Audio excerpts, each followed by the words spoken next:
what would you say, because you know my research is in therapeutic methods to try and help severely alienated children who are now adult. Do you have any ideas around what worked for you therapy was? Because I know you've been in therapy.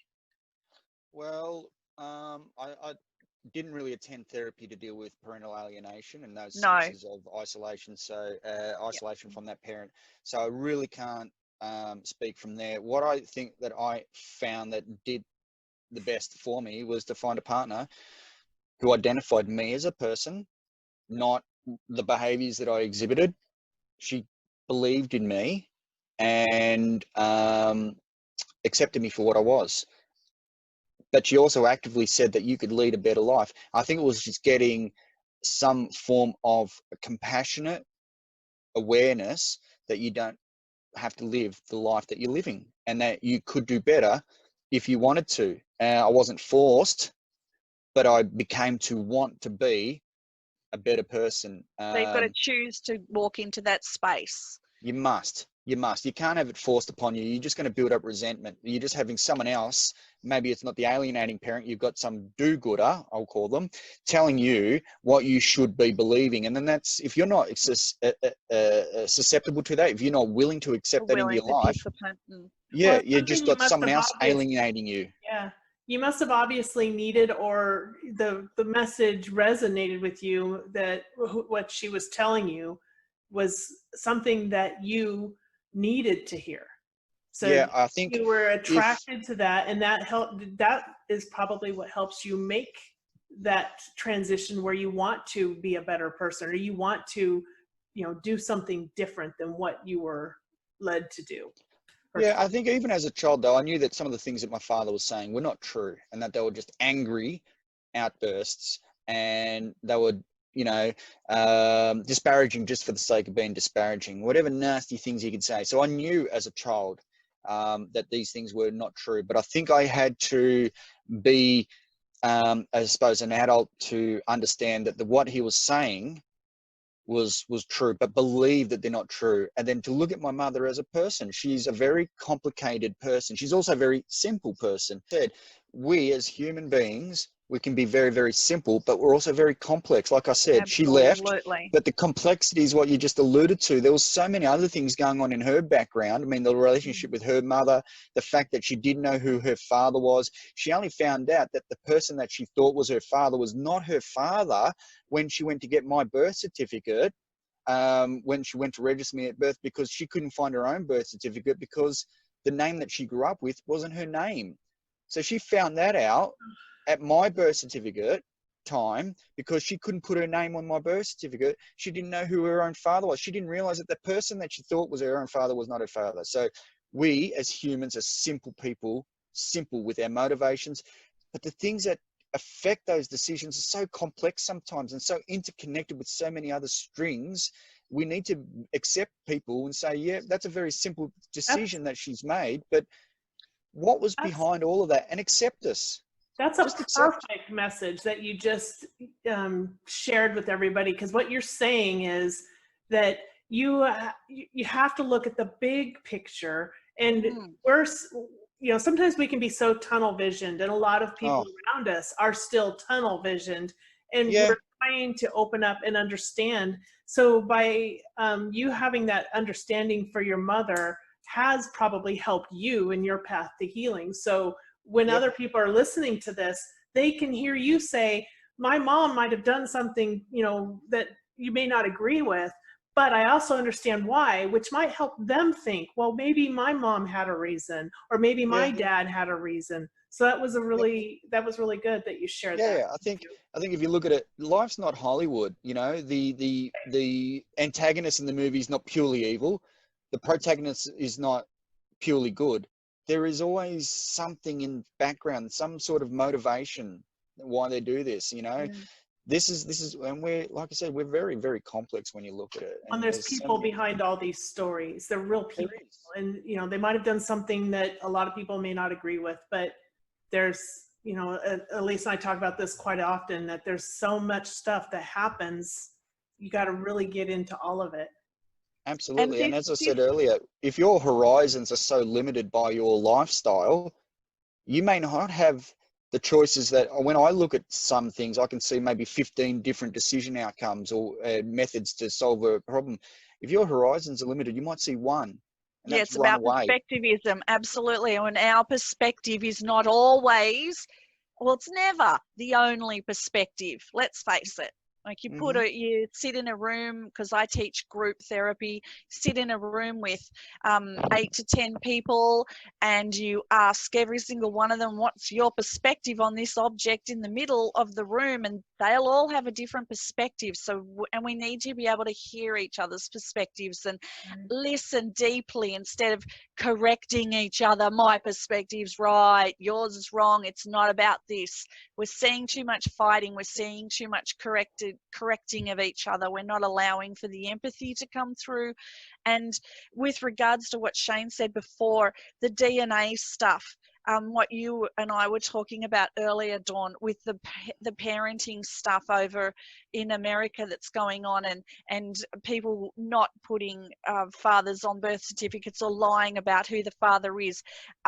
What that's doing intergenerationally, you may think that the baby is not going to know or care, but intergenerationally, it's going to affect countless generations coming through with this, we don't know who my father was, or he never cared about me stories when he did care, or whatever. We need to start speaking the truth and sitting in our shit, because if we keep ignoring and lying and not thinking ahead for the future generations, we need to ask ourselves, is the decision that I'm making now going to affect the generations that are coming through? What's my grandchild going to say to me when they find out that the person that I got pregnant to wasn't actually the person who I had in my child's life, and then they found out? This stuff always is has the right to know. really messy. And over where you are, you're having big trouble with this stuff, aren't you, Dawn? Like, that was something that was part of your story too, wasn't it? Yeah, we do have a big problem with, are you a father because you are actually married to the mother, even though you were not actually the biological father? Your marriage certificate determines who's the father, which is totally wrong. That has to stop. We have to start putting and recording the actual father, because the child always has the right to know. And they will it's just always bizarre. Hearing that is so bizarre. How can that even have been passed as a law, that the person who you're married to is the father? Like, I don't know. What? That blew my mind when I heard that in my first guardian ad litem case. So yeah, it was crazy. I suppose maybe when you think about it, if with not surrogacy but donors, I mean, although this person might be the sperm donor, that doesn't make them the father. The person who's married might be the father. Maybe that was their motivation at the time. Is that what you're referring to? It sounds like a different argument. Yeah, if you donated something anonymously, then I think you wouldn't be necessarily put on that birth certificate. However, if somebody was estranged from their marriage and they had a child with somebody else, the husband that they're estranged from is now responsible for that child, and they're the really birth certificate. Yeah, it's totally asinine when it comes to what our states do. So that sounds like they're using religious law. Yeah, it's really interesting. It'd be like your ex-partner, Shane, replacing you as your daughter's child, as your daughter's father, when you're biologically her father. He would now for many reasons. Yeah. So here what happens is, let's say, person that is actually the father, he wants to be a father. All right. If he wants to be a father, he has to sue the husband for, first he has to prove that he is the biological father. Then he has to sue for custody. And so it costs, hundreds of thousands of dollars sometimes for a father to actually have a right to be the father. And how is that okay? Fight for custody. How is that okay? Who can afford that in your average household? Where's the child's human rights to their biological father? Well, yeah, but you also, I suppose, I mean, I'm just asking the question now. First off, the amount of money only affects the parents, but the child, if that child has believed that let's call it the non-biological father is their father, then to find out that this other man is suing that child's believed father for the right to be that child's father, I mean, what damage is that causing? I mean, What psychological damage is that doing to the child? They'll be to listening find to out those that this person is not your, conversations. And it's this all person is, administrative. It's all a matter of what the pen or the ink put on the paper. The person that recorded it, yeah. rather than doing it the right way to begin with, now they have to go through all this red tape just Do to. the people making these decisions, have they ever had lived experience of what that is like? I have no idea, but I mean, if they did, then I mean, I this is one of the things yeah, that very questionable. yeah, as the chair for National Parents Organization, this is one of the things that I would like to see changed in at least my state, if not all of our states, that the actual biological father, so yes, we'll need a paternity test, but you know, we can do DNA tests rather quickly now. And Yeah. you know, if there is a if there is an argument over who that father might be, then we take a paternity test. Yeah. And then you know who the father is, and that name goes on the birth certificate without a court hearing and without having to sue for your right to be a father. I just find that so odd because that's not the case here, is it? In Australian law, Oh, I'm look, pretty my sure. father's not even on my birth certificate. I know, So but I have you're on no, your daughter's birth certificate and I she am. can't do anything. She couldn't even get a passport without checking in with you, and you've had nothing to do with her since she was a baby, and your True, ex has been married since then, true. and you But I still have mean, rights. I still have rights, but I mean, I was with her during the birth, and so I was there when the birth certificate was created. I think that if you are, say, a single pregnant girl and you have that child by yourself, you can put whatever name you want on that birth certificate. You can even omit the father. I don't think that there's anything forcing No, you the can inclusion do of a that. father, and you might even just turn and say, I don't know who the father is, It would be and better that's, not to put them at all than to put the wrong person.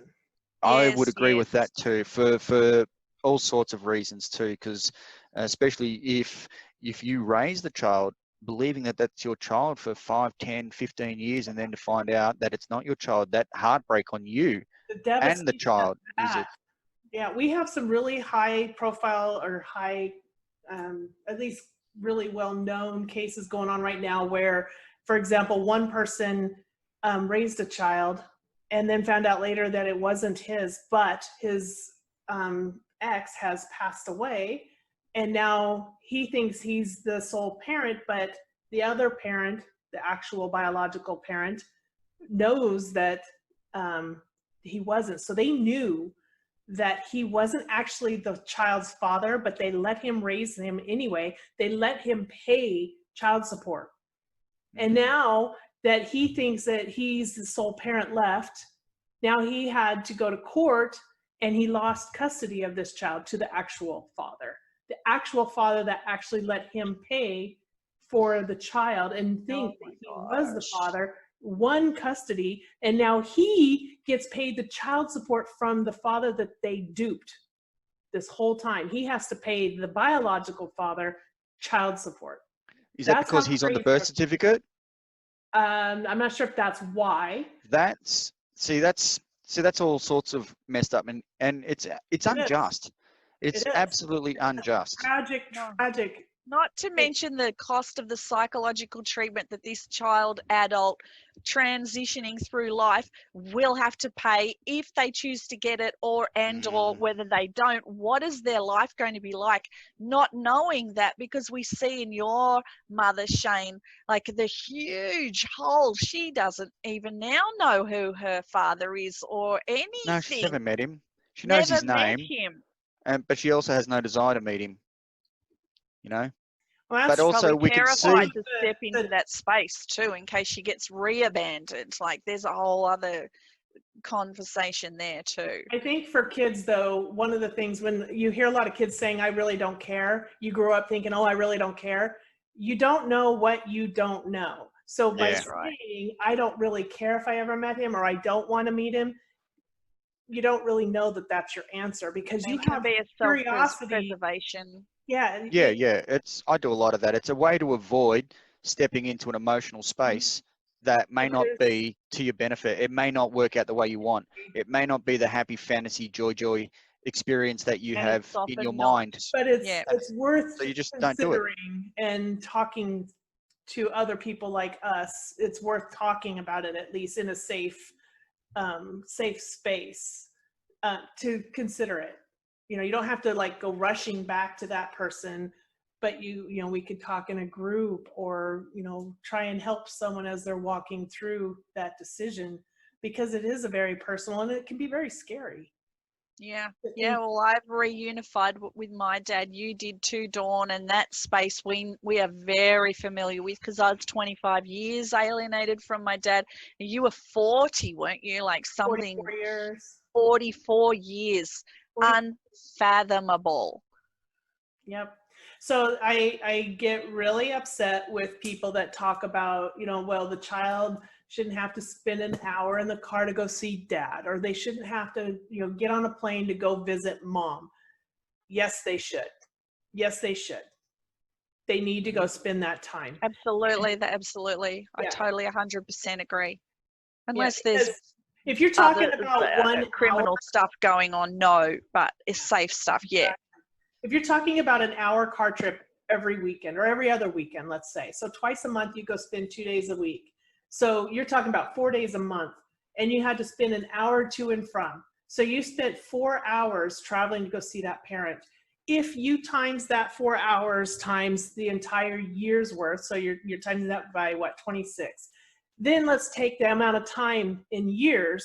So I was separated for 44 years. So we're talking about that multiplication. And now let's look at the hours in that, with that lens, and how many hours was it that I missed with my father because somebody didn't think I needed to spend a couple hours in a car as a child.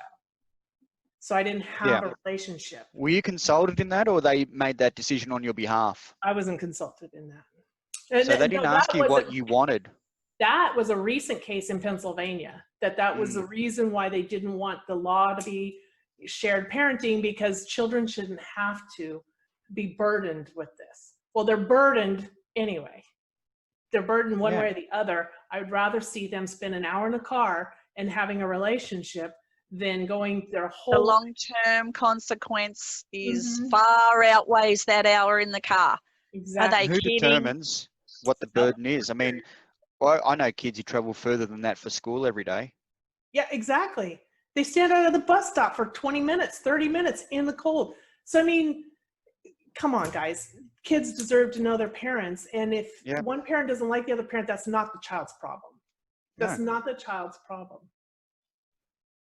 Exactly. And they're punishing. This is what I see, is that the child's the one who ultimately bears the blame. The alienated parent and the targeted parent, I mean, they're basically fighting a proxy war, and I was a chess piece. Children are the chess piece. They're the things that you move around the board to hurt and affect the other parent. And the other one that ever loses is the child. The two parents, they'll go on with their own lives, and they're generally well adjusted enough that they could, you know, disregard the shit that's being said. Some of the male parents and female parents, obviously, they're not going to see their child, and that can be really harmful for. But the child takes the worst of it. The child takes the worst of it. Well, and my brother and sister are wrecks. Yeah, they're absolute wrecks. Right. All right. And I don't associate with them a lot of the time because they're just wrecks. I couldn't have them around my house. So what I'm not I'd be worried that shit's going to be stolen. You know, this advocacy in the courtroom for the child to spend an hour in the car. So when this person made this comment and tried to have this law changed or not be passed, nobody was there to say, listen, I missed my father. I didn't get to spend that hour in the car, and I wish I did. We don't have that. We need to have a voice in the courts. We need because it sounds like someone without our perspective made that decision. Exactly. And they should not have been making that decision because they don't have the lived experience to make that decision. They're not a psychologist, and they're practicing psychology in a courtroom and they're not qualified or licensed. That's not okay either. So does the child have their own legal representation, which is separate and distinct from both of the parents' legal representation? So someone who's got the interests of the child at heart. In most cases, there should be and there can be, but this was actually this hearing was actually to pass a law in one state to have a rebuttable presumption of equal shared parenting, which also would mean as close to 50-50 timeshare as possible. And they oppose that because the poor child shouldn't be burdened with this 1 hour car ride. And there's a lot of reasons why they oppose it. It's because if parents are not fighting in the courtroom, then there's certain attorneys that no longer make money. Yeah. So it's that part of like Alyse was saying, that was on our earlier call, this is a multi-billion-dollar industry. So they don't want us passing these laws. But I'm here to say children first, lawyers get in line. Absolutely. And kids need both parents, and that's your tag. Kids need both. Yeah. Absolutely. Kids, if they can, have a village. Not only do they need both parents, let's get the grandparents and the uncles and aunties. Raise children in the village concept again. I mean, that way they've got all sorts of influences and indoctrination. Not of CPS. We need village as in family members, the community. Yes. Not Child Protective Services trying to say they're better at babysitting these kids. No, I agree with you. You need uncles and aunties and grandparents and things like that to come in and be a part of that child's life. And I mean, you want someone who loves you, who's not paid to love you. So these child services, child protection services they're overrun, they're burnt out. I deal with them all the time. But they're employees too. They have no vested interest in you, technically. You're just another child. You're another one in the system. And also here in the States, they get a kickback from the federal government for every single case that they have and they close. So they're actually getting part of what's called our Social Security. It's the DSM-5. So, or DSM, I'm sorry, I think it's DSM-4 actually. Anyway, we have, there's a system that takes away from our Social Security, which is supposed to be our retirement that we paid into, that carves it out to pay for child support or child care. So when someone needs to pay child support, they use this law to enforce usually the father. If they don't pay, then they go to jail. So this is all starts trickling down. And now we have these kids that are, you know, the families are falling apart. The dads aren't dead beats, they're dead broke. They're dead broke. Yeah, I've heard that. Yeah, they're dead broke. Yeah. Oh my goodness. Okay. Yeah. It's time for us to stand up and speak about what we've seen, what we know, what it's like, and show people we are the end product.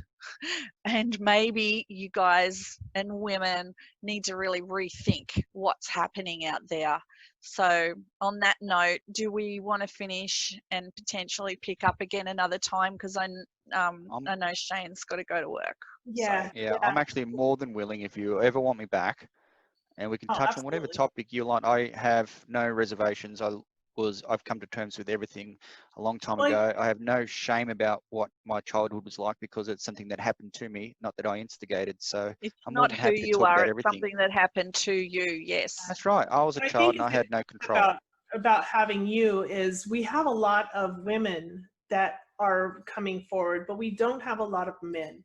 So you really have a valuable spot here to speak to some of the men that don't come forward, and maybe you might be able to help them see or find a way to be able to come forward. Okay. Because they have a voice too, and this is that platform for us to activate our voices. Yeah. Thank you for talking to us, Shane. Thank you. You're welcome. Really appreciate it. Thank you a lot. Alyse, I will let you have the last word if you'd like. Well, no, Dawn, I'll hand it over to you, actually. Yeah. I really appreciate you both being here. And, you know, I think think the world of you guys, and I know that this is going to do good, that we will help people and we will help make massive change. And I called it a tidal wave of change to wake people up to our cause. And that's really what we need. We need the world to see this isn't just an American problem. This is everywhere. Global. It's global. So that has to say something, that we're mistreating children, and parents need help. They need access to mental health themselves so that they Yes. can be better parents. And Yes. that's really what we really need to focus on. And think about our decisions when we open our mouths now. What are our grandchildren going to be? How is that going to affect them? And when they come to us and ask us, and our children come up to us and ask us, why did you make that decision to get divorced? And why did all of this stuff happen to us in our lifetime? You better be ready to answer those questions, because children grow up and we have voices. And maybe to help with communication in existing marriages, and have Absolutely. a recovery system that can maybe save the marriage. I mean, maybe not all of them are salvageable, because there's certain things that are just really hard to accept or forgive. Yeah, absolutely. But if it's communication, then we can work with communication. Let's get some more parenting programs in. Let's get some more marriage programs in. Instead of pouring all this money into divorce, let's try and keep people together for the children's sake. Yes. It's a child human rights abuse How about issue. let's make divorce harder? Let's make divorce a lot harder than what it is. Yeah, We'll make and let's divorce have a lot friendlier. friendlier rather where there's dissolve no it. Court, Dissolve it. Don't just sever it and break it, and so that you leave these bitter halves. So sometimes you might just grow apart from someone. Dissolve it amicably. Well, and I think we have to, the government makes money on your marriage, and then they also make money off of the dissolution of marriage, and then they make money off of your continued support of the child. And what's the problem with that is the non-custodial parent, because this is happening more and more for mothers, they pay the state the child support. The state takes their parts out, and then they give what's left to the custodial parent. Why not save that money? Don't go through divorce court. Don't go through that system. Save that money and spend it on your child.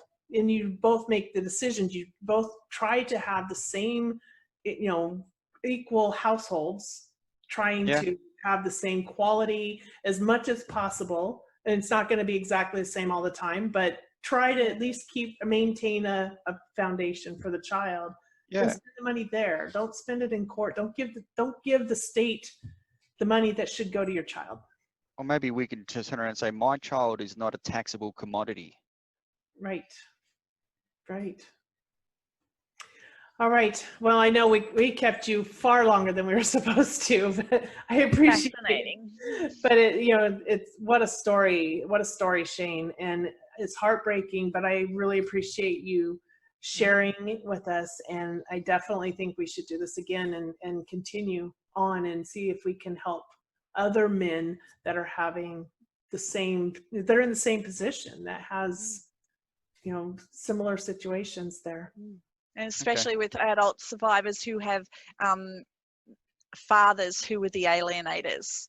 Very unusual. So thank you so much. Thank you. Okay. All right. Okay. Good night, everybody.